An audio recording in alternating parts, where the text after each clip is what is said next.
Lucas Oil Studios, Freak Nation, 22 years of Statman, Crash Gladys, yours truly, are doing this thing from the Lucas Oil Studios.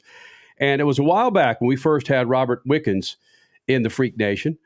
But it's a hell of a time to get him back in the Freak Nation for something that he accomplished over the weekend. He got his first race win, I believe, since 5-6 years ago, running in the IMSA touring car class. And he joins us now here in the Freak Nation. And Robert, in the interviews that I see with you and the significance of you not having use of your lower body, your legs, the significance of this win, of course, isn't lost on anyone. But when I see these interviews with you talking about, I just need to let this soak in, how can you let something like this soak in that's so special, not just to you, but all of those close to you that help you do this in this car? I think it's funny. For me, I knew it was almost inevitable that I was going to be able to win a race. I never lost my self-confidence. I always knew I didn't forget how to drive. It's funny, like that stat has come up so often that, I haven't won a race since 2017. I was like, come on, guys, like at least count the races. I haven't been racing for a while. And then someone told me it ended up being, I think, 22 races without a win. I'm like, see, that's not so bad, There you go. But when you say 4 years or 5 years or whatever it is, it's like, man, sounds tough. But no, it was an incredible race. Great job by Hyundai, Bryan Herta Autosport. My teammate Mark Wilkins at the end of the race drove under extreme pressure. It's surreal. It really is. So much hard work has gone into this. Not only my own internal work of recovery and rehab, but everyone at Bryan Herta Autosport, all the men and women that work day and night to make sure that my hand controls are safe and reliable. It's no easy task, but here we are, and now we're gonna hopefully find our rhythm, and hopefully we can kickstart our season here in the second half and try and make a run for the championship. IMSA winner Robert Wickens joining us here in the Freak Nation, and you talk about the controls in the car. When was the first time that you felt comfortable with the controls in the car, or have you felt completely comfortable with these unique controls in the car? I'm learning as I go. I'm definitely getting more and more acclimatized with everything, but I'm not going to lie, throughout Daytona, the first race of the year for us, every braking zone I was kind of having to, on the straight, remember what I need to do for the next braking zone, how hard to pull the brake, how, because it wasn't quite muscle memory yet. Going into Sebring, there was a lot more challenges with the hand controls with different techniques of braking and everything. And really it was Laguna where I felt like I started to really come really strong with the hand controls, and then from there we've been massively quick, just haven't really had the fortune that we needed. It doesn't matter if you're the best driver in the world, you need some good luck every now and then. IndyCar driver, sports car driver, Robert Wickens joining us here in the Freaks. And that's where I wanted to go with you on this, because did I see this correctly that on your steering wheel you've got throttle control on both the right and the left side? To me, I mean, granted, I'm not a race car driver, but that would just completely confuse me on the amount of throttle, no matter what turn you're in. How do you balance that in your mind? So my logic behind that is you need the ability to do everything on both hands, because as you know, in various categories, in our Hyundai Elantra and TCR car, on the right-hand side, we have a control panel. On that control panel, we have some switches and whatnot that we have to control the car with. Then there's simple brake bias, stuff like that. I have a tool for my hand controls on there to help tune my hand controls. So if I'm using my right hand for the throttle and I want to change the brake bias, I don't want to lift off the throttle to change brake bias and lose time. So then you switch to the left hand, for example. My gosh. So that way you can continue at full throttle while you do the things that you need to do. So it's definitely complex. I'm about 90% of the time using throttle with my left hand, unless there's a situation that I need to do something else. I would wonder if you could get some input from maybe motocross or supercross riders, because they deal with the same thing and leading up to arm pump at times. So I wonder, would you be willing to maybe consult with them, or would that even help you, do you think? For sure. I mean, I consulted with a bunch of people and we tried a lot of different kind of scenarios, if actually, that motocross style twist throttle would be something to consider. Or, the ATV kind of like thumb trigger throttle, we kind of evaluated a lot of different options.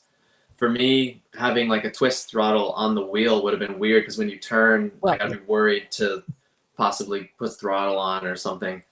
So that one was ruled out pretty quickly. But the thumb, like ATV style throttle, was a potential for a while.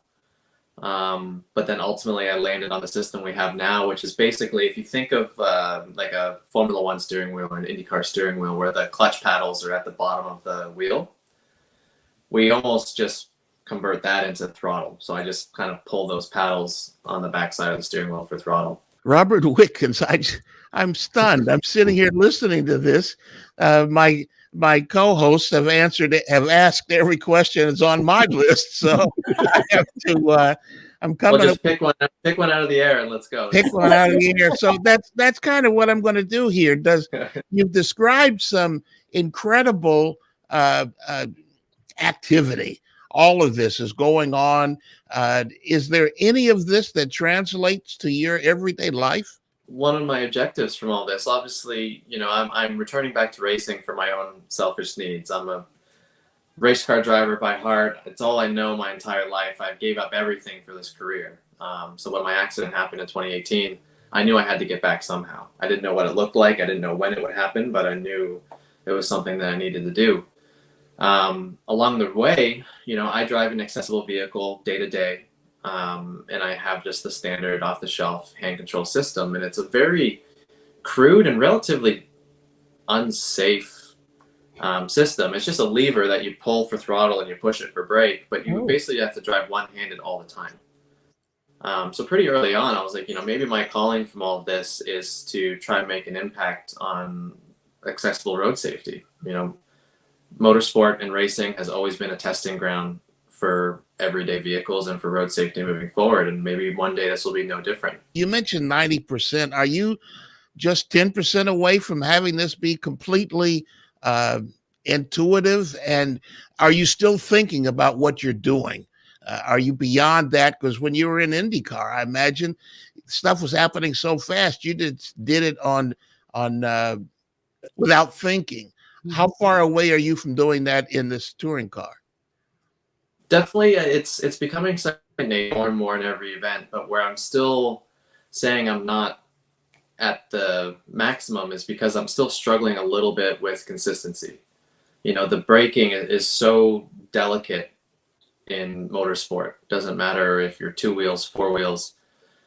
Braking, in my opinion, is 70% of the performance over a lap. How you enter the corner is how the car will behave through the corner, which will mean how much speed you can take through the corner. So for me, trying to understand kind of that muscle memory of how hard to squeeze that ring for each given corner, for each speed of corner, how the car is handling, when you've grew up racing, with your legs and, for 20 odd years, you've perfected that art to know exactly what you need to do. We're just a few months in and we're learning quickly because luckily I didn't have to learn how to drive along with learning the technique.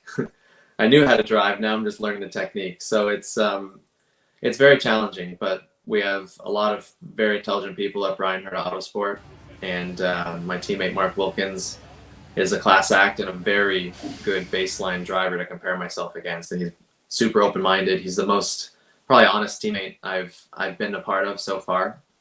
If he tells me, he's braking at the 200-meter board, I know I can go out and do that same thing without a doubt in my mind. So it's something that really helps me get up to speed, especially because I'm learning the Elantra NTCR car. I'm learning some tracks that like Watkins Glen I've never driven before, ironically. I've been in motorsport for what seems like a lifetime, but I never made it to Watkins Glen. But then learning hand controls in a front wheel drive car, there's just so many different things that we're trying to pick up on in very little practice time. So trusting your teammates big, and then having great staff behind you, engineers, mechanics, to help prepare you and learn between sessions, which has been influential so far.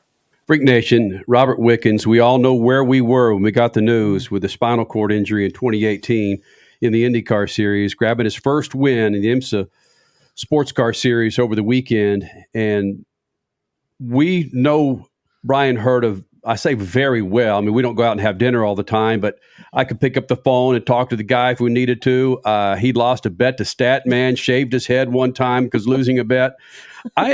And maybe we're biased, but given your set of circumstances, I can't think of a more open-minded, better owner than Bryan Herta for your situation. Give me some insight to running with Bryan Herta.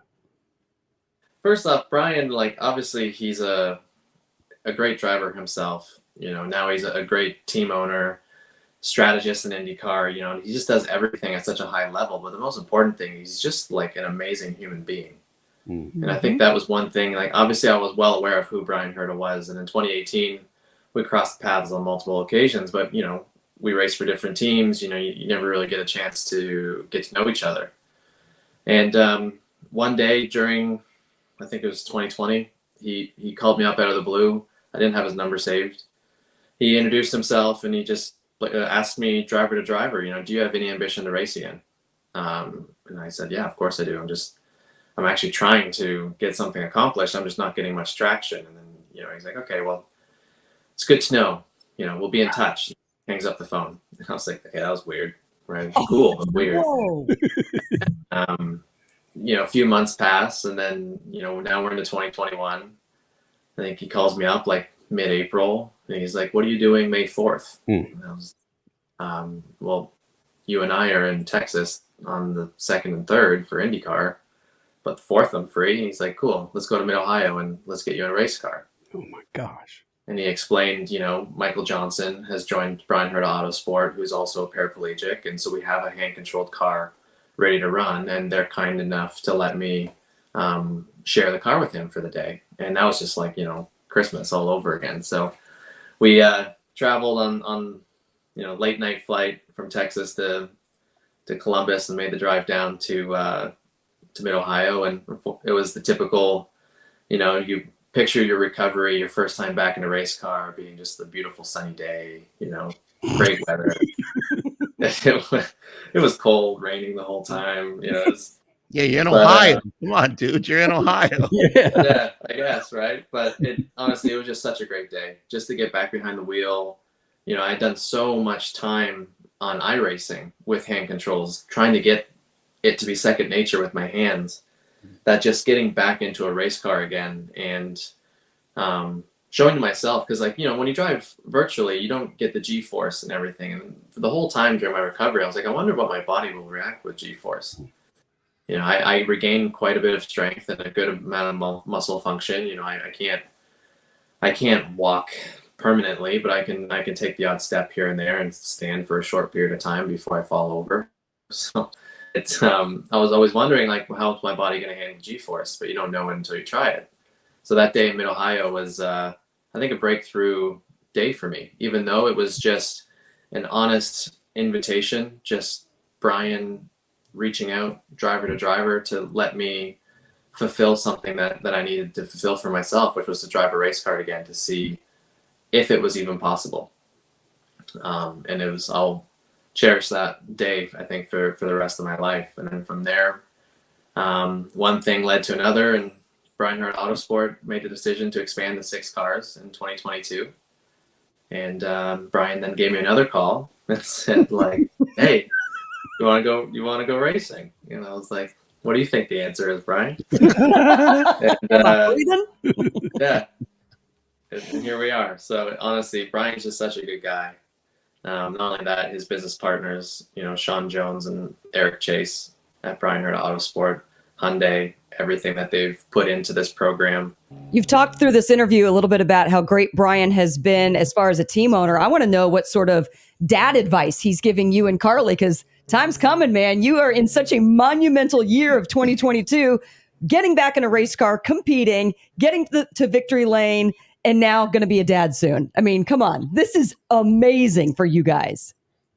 The funniest thing is the only thing that gave me goosebumps was being a dad soon. So it's no, I'm so excited. You know, my wife Carly, she's such a trooper through and through the entire recovery. She's been literally my rock and foundation through everything. Now we have a baby coming soon here in July. So I just keep telling her, don't jump, don't drink those raspberry teas or spicy foods, whatever it is.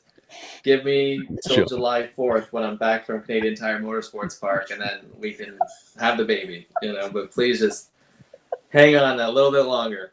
No, it's been amazing. And Bryan, all he tells me is like, you think great things happen in your career, but wait until you're a dad, and I think that's, I'm excited to know that feeling. Well, go out and grab another win and just keep setting records for people like yourself and just people like us. It's fun to watch. We've watched your recovery, your determination. It is absolutely astonishing, Robert, what you've done, buddy. All right, thank you guys so much, and thanks for the time. Absolutely. You bet. Thank you, buddy. Have a good one.